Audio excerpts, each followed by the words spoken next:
Maswerteng gabi po mga ka-STL. Narito na po ang resulta ng STL Bataan para sa araw na to, 3rd draw, May 1, 2025.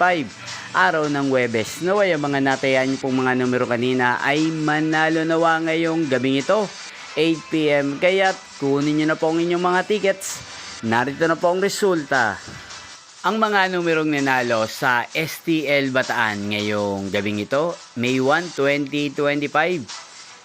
8 PM, third draw result 21 at 40 in exact order sa lahat po ng tumaya kanina sa STL Bataan para sa third draw ng 21 at 40. Congrats po sa inyo, panalo po kayo. At ngayong gabing ito sa STL Bataan, atin pong i-shoutout si Kuya Ardo ng Bataan na nanonood din po sa channel na to. Shoutout po sa inyo, Kuya Ardo. Sana po ay nasa mabuti kayong kalagayan. Sana iswertihin din ang mga numerong tinatayan nyo sa STL Bataan. At sa lahat po ng mga taga-Bataan dyan, shoutout po sa inyo. Inyo pong napanood ang resulta ng STL Bataan. Magkita-kita pong muli tayo bukas ng alas 11 ng umaga. Thank you for watching.